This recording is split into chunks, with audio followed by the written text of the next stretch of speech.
Yo guys, check kamusta mga idol. So welcome sa ating evening news ngayong araw ng Miyerkules. So ayan, bago tayo mag-start mga lodi, gusto ko sana pa-like ng video natin dahil pangalawang video natin to ngayong araw. So like lang mga lodi lods, no? Like ng video tayo bago mag-FOMC mamayang alas 2 ng madaling araw mag-update muna tayo ngayon, no? So ayan, gravity. So ito ang ating local news. So nagkaroon ng kidnapping pala, no?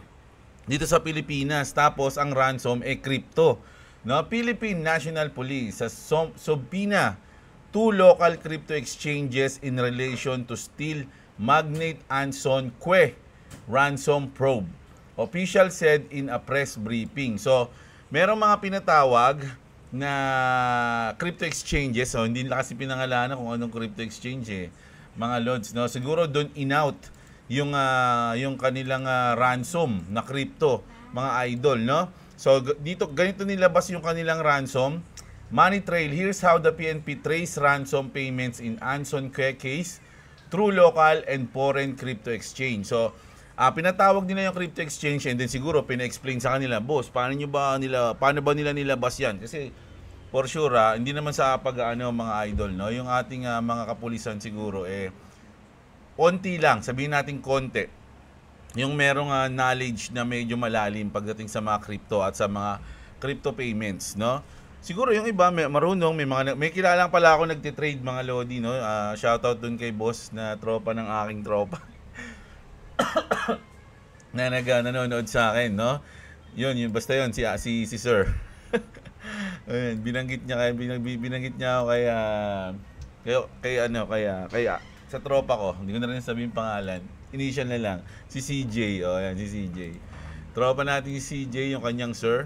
No, kumbaga nag-aano sila, meron din silang may mga pulis din siguro nagki-crypto, pero yung mga malalalim na knowledge lalo na sa mga iba siguro medyo hindi nila alam. So nagpatulong sila sa yung siguro yung crypto exchange na ginamit. So ito yung trail na ginawa mga idol, no? Ito yung ransom. White Horse Club. Ito Dynasty Group. Ayan. Ito yung sinabi. Ito siguro yung dalawa.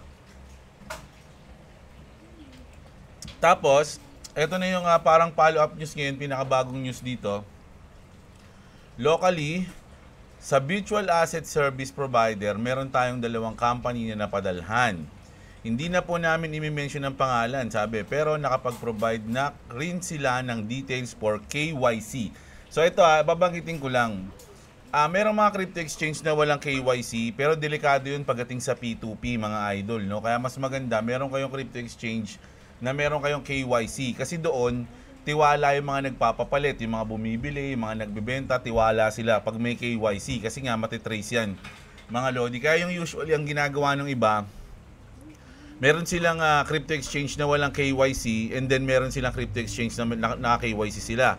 So, pag magtitrade sila dun sa walang KYC, tapos ita-transfer na lang nila sa wallet address nila, doon sa may account nila sa isang crypto exchange na may KYC. So, saka sila magpapapalit. Ganun yung ginagawa ng iba, mga idol. No? Kaya importante yan, lalo na traceable lahat ng transaction sa crypto, mga lodi, lalo na kapag may KYC ka.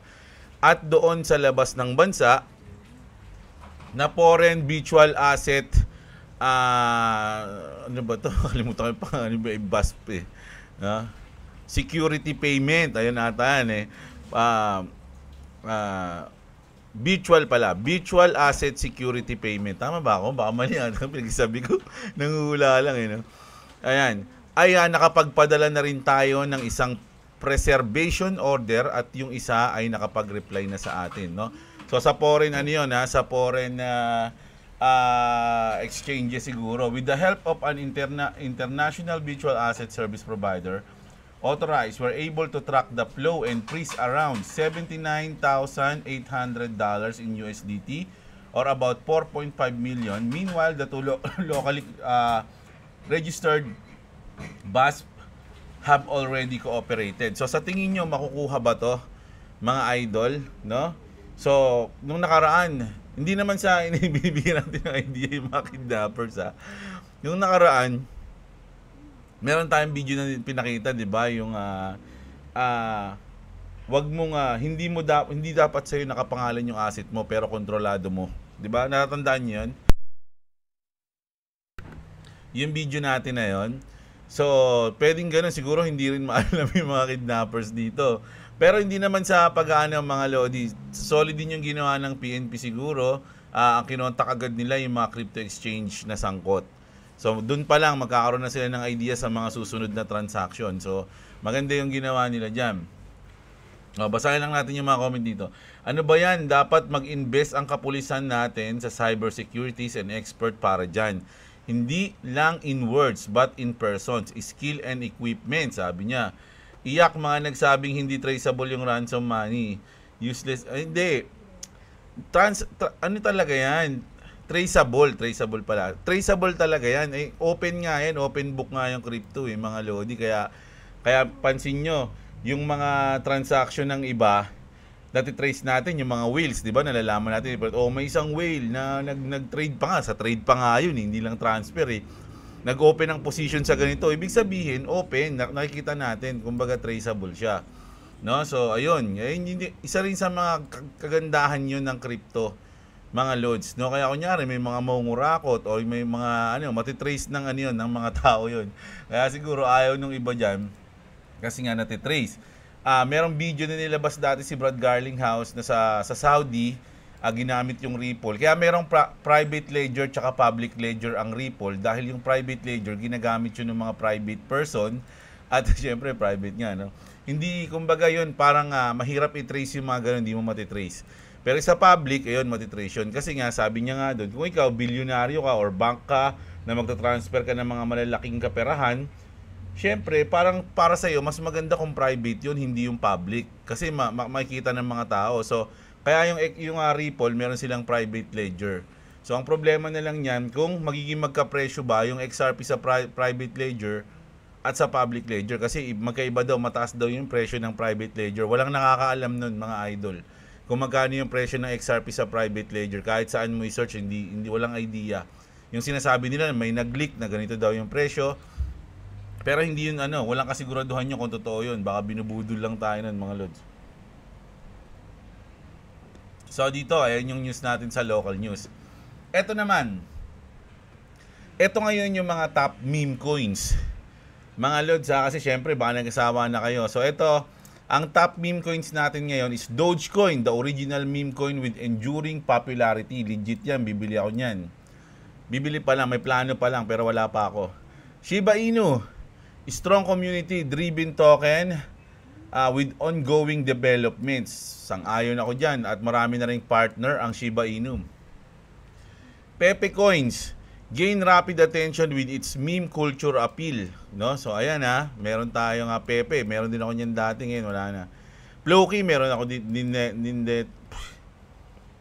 din ako neto dati. Combines meme culture with utility project. So yung Floki kasi meron na siyang utility. Alam ko, isa yan sa mga meme coins na merong utility sa crypto exchange ng Binance. Parang ganun. May na-news ako dyan tungkol sa Binance sa Floki. Parang partner sila niyan. Dog Whip Hat, Solana-based meme coin with a unique branding.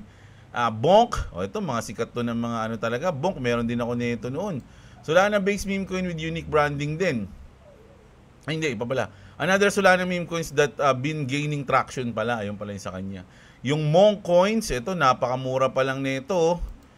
Maraming mura. Yung mga wala pang ito, Bonk, ganun din. Floki, Pepe, syempre.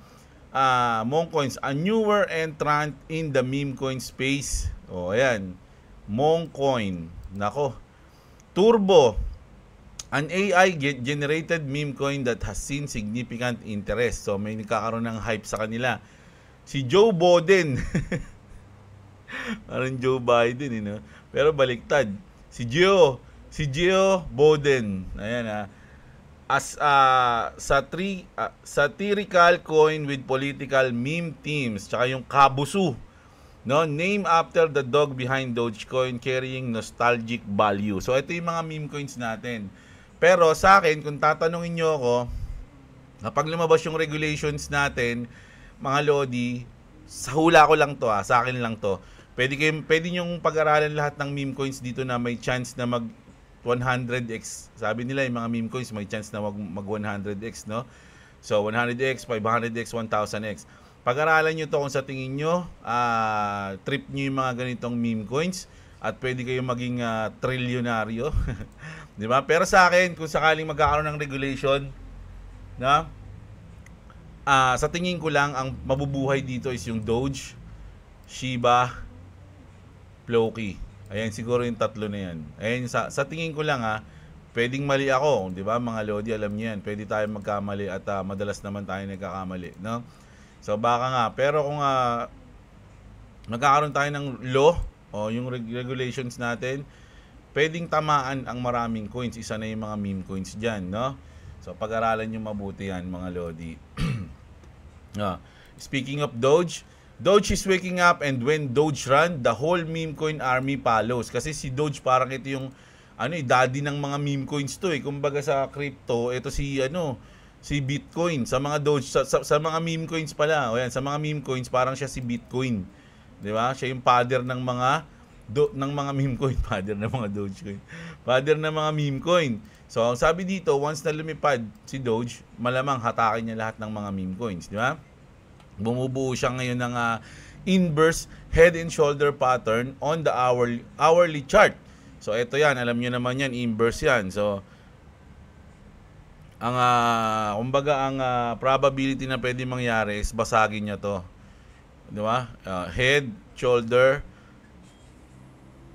pala, head and shoulder ulit, tapos kamay pababa, di ba? Pero nila kung nakataas yung kamay ng head and shoulder niya, malamang bababa tayo. Pero usually, pag inverse head and shoulder is bullish yan, mga idol, no? So ayun yung sinabi dito, no? At eto naman coins na to, hindi naman siya meme coins kasi meron naman siya mga utility. Sabi, at meron sila mga partnership. Pero ang balita sa Pi Network, 3,000 plus accounts have been submitted for migration to mainnet last 24 hours. So ganito yung nangyari. Hindi na number 9. May lumabas na ganito. Tama ba? Chinek yung sa akin. Walang nangyari sa akin. So hindi ako kasama sa 3,000 plus. Mga Lods. No? Sad to say. Ang tagal ko nang naghihintay dyan sa number 9 na yan. Sino pa? Comment nyo ako sino pa yung mga number 9. Mga Lodi. No? Ang pay ko is nasa 1,000. Mag 1,800 na. Pero ang pwede lang i-migrate 200. Pero wala pa rin ako number 9. So nalulungkot na ako dyan. Nainis na nga ako. Ang tagal ko nang wala eh. So ayan. Tapos ito pa isang Pi Network pa ulit. So many pioneers of Pi Network want to store Pi coins in cold storage wallet instead of hot wallet. So mas maganda kung alam nyo to. Lalo na yung mga nasa Pi community. No? You have two options currently available to store your Pi coins. Sabi dito, no? Yung Zip2 app, mainnet wallet integration done with Bolt card feature. You can store Pi and use it like hardware wallet. So, ayan yun. Yung wallet naman, ito sa OKX to, mga Lodi, no? Alam nyo ni OKX, no? Hindi ko na ipapaliwanag yan. This OKX wallet also supports Pi mainnet, and you can connect Ledger device and store Pi and use like hardware wallet. Diba? So, yung BitGet kasi, pwede mo siyang i-store kaya lang sa crypto exchange. Hindi ko alam kung mako-connect mo sa Ledger o sa Trezor yung Pi mo. No? Hindi ko pa kasi tinatry yun, mga idol. Pasensya na kayo. Inaamin ko naman eh. Wala kasi akong OKX eh. Ayan. These are two alternate solution for Pi to store in cold wallet, and it's 1,000% safer than hot wallet. No, ano ba yung mga hot wallet? Tulad niyan, MetaMask, Ronin Network, Ronin Wallet, ayun yung mga hot wallet. Ano ba yung mga cold wallet? Ayun yung mga Trezor, Ledger, Tangem, ayun yung mga cold wallet, mga Lodi. No? So, piliin nyo na lang daw kung saan nyo gustong i-store ang inyong Pi coins. No? Ayan, mga Lodi. No? So, solid. So, ito naman, pag kayo, natawa lang ako dito kaya sinama ko, mga Lodi. Pag kayo, naging trilyonaryo na sa meme coins, mga idol, Gawin niyo yung ginawa ni Kanye West. Gusto niyang bilhin yung Earth, no? How much does the Earth cost? I'm gonna buy the entire Earth and be king.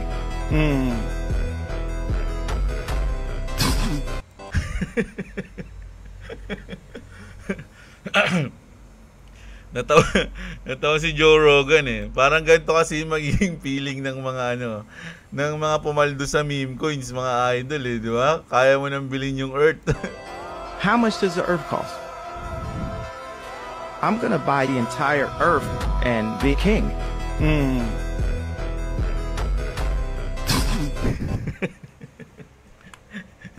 Sabog ka ba? Sabi ni Joe Rogan. Ayan. Ito naman mga Lodi. Naging parang interesting lang to. Kasi itong dalawang to is mga ano to. Bitcoin maximalist mga Lodi. Ito yung mga Bitcoin maxi. Guys, talagang ayaw na ayaw nila sa XRP. Diba? Kasi alam nila yung parang kakalaban or something. I don't know. Pero ako sa akin kasi parehas ko namang gusto yan. Kaya lang yung issue kasi dito, itong dalawang to is talagang we don't know bakit galit na galit sila sa XRP. Pero ito yung comment nila. Tinanong niya to si Kalbo kung ano ba yung mga magandang coins na pwede ngayon, sabi. Last few months. What else? And I do think, believe it or not, I can't believe I'm admitting this, I think Ripple is actually a good trade. I know. Now listen, you ask me as a trader or an investor, where do I think there's upside? Part of the reason is, remember, I run a fund. Ripple is one of the most liquid assets out there. I can't believe what I've just heard, but you heard it from the man himself. So galit no? Parang siya na-imbiyer na siya eh. Ano ba yan? Pinremote mo pa yung Ripple sa ano ko. Video ko. Sabi niya, sikat to eh. Sikat to si Totoy eh. Si Idol eh. Mga Lodi, no? Sikat to. May YouTube channel din yan na parang napaka-open niya na talagang isa siyang Bitcoin lovers and ayaw niya sa XRP. Kaya nga sabi dito ni Good Morning Crypto, why do these guys hate XRP? Memes are fine, but can't understand the utility of XRP ledger? What the...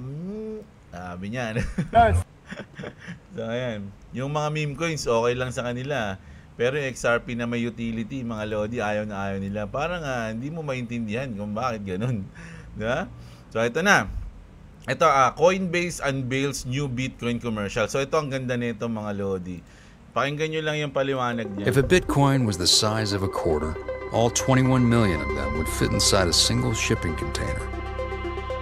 But to fit the dollars the Fed prints on average every day, you'd need 72 shipping containers. Nakita niyo yun, mga sinabi niya, mga Lods, no?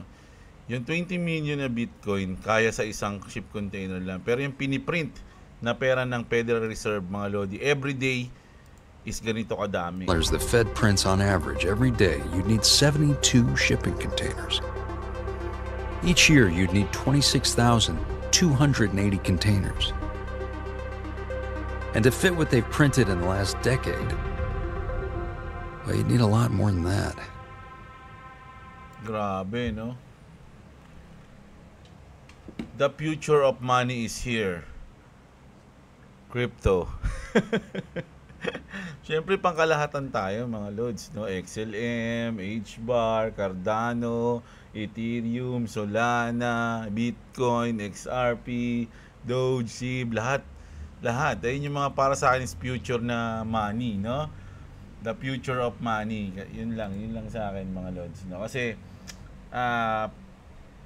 basta lagi ko naman sinasabi yun, mga Lods, eh, no? Kasi para sa akin yung Bitcoin is store of value. Dun siya, no? Pero yung gagamitin mo parang bilang pera, parang hindi niya yung trabaho. Ang trabaho niya is parang maging gold, parang maging ginto, digital gold, parang ganun, no?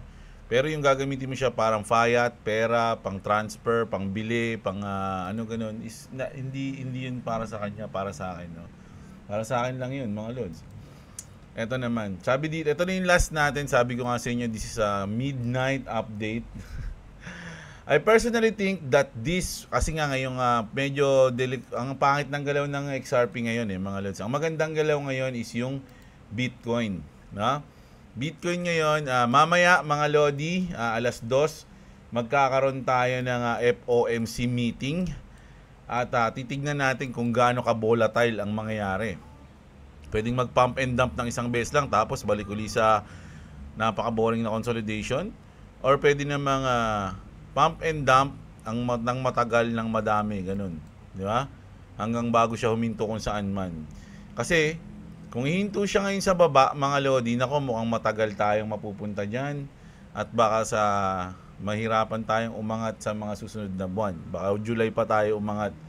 Pero kung umangat to, mga idol, no? Sabihin natin mag 100, si XRP, ganun din siguro, mag 2.8, 2.9, or $3, something like that. Doon na mag-i-stay, magko-consolidate, mga Lods. Medyo okay yun pagka ganun. Diba? So, basahin lang natin to. Pero naniniwala siya na ngayong week is the green week, no? I personally think this week it will all come to an end with a nice green candle. I will be surprised if it's not, sabi niya, no? Why do I think this? So ito yung mga explanation niya. The exchanges loaded up on XRP. So marami exchanges yung mga talagang nagtatago o nag-iimbak na ng XRP. Private meeting between Chris Larsen and Paul Atkins. So ayan yung ating yung meeting nila sa kailan ba to? Basta magmi-meeting yan, mga Lodi, yung developers na si Chris Larsen at yung ating bagong SEC chairman na si Paul Atkins, no? Magkakaroon sila ng meeting. Baka para yan dun sa kaso. Keeping with the XRP Riddle family team, 589 is this Thursday. So ayun yung binalita natin kanina. Ngayong Thursday magkakaroon kumbaga yung Riddle bukas talaga tumatama, tas yung laging sinasabi is yung 589. Di natin alam, mukhang malabo naman na mag $589 yan bukas. Pero hindi natin alam kung ano yung mangyayari, no? This Thursday is the first sunshine meeting since the private Paul Atkins meeting. RLUSD on exchanges, so nakita nyo na, nag-news tayo sa Gemini, yung pinakabago nila. BG came out with a statement on a Monday night out of the blue after being so silent, mentioning the SEC case again, which was strange, no? Or purposely done. So hindi natin alam kung bakit hindi na sinasabi yun, baka nga matapos na yung case. DS o the Humanity, May 8 din, Thursday. Nako, Thursday din to. All 3 XRP Riddlers posted at the same time with a message, no? Ayun nga yun, yung 589 Thursday. Uphold bullish XRP post. So yung uphold, madaming XRP yung uphold di ba? So hindi pag mga marami kasing XRP tas nagpo-post ng bullish, parang para sa akin hindi yun maganda kasi syempre parang natural magpo-post ka ng ganun kasi marami kang XRP. So yun lang yung sa akin doon. If there's anything else that we are missing, list it below, no? So, ayun yung sa circle pa, yung USDC, hindi natin alam kung mangyayari yan. Kasi tinanong niya, do you think the circle deal will happen? Sabi niya, yes daw. Masyadong bullish to si Idol. So, ayun yung ating news ngayon, evening news, mga Lodi. So, sana nagustuhan nyo na meron tayong mga ganitong news pagkagabi. So, message nyo lang kung gusto nyo na everyday meron na tayong evening news. No, kung papanoorin nyo, mga Lodi, no? So ayun lang tayo ngayong gabi. Bukas kita-kits ulit tayo ng umaga. Maraming salamat sa inyo. Magandang araw sa inyo, mga kapatid. Huwag nyo kalimutang i-like yung video natin, ha. Like lang tayo dyan, mga Lodi. Magandang araw at what's up? Subscribe to Clovis TV and subscribe to Jeblo. Sorry. So yeah. Subscribe to me and subscribe to Papa. And do you know what Papa forgot to say? Subscribe!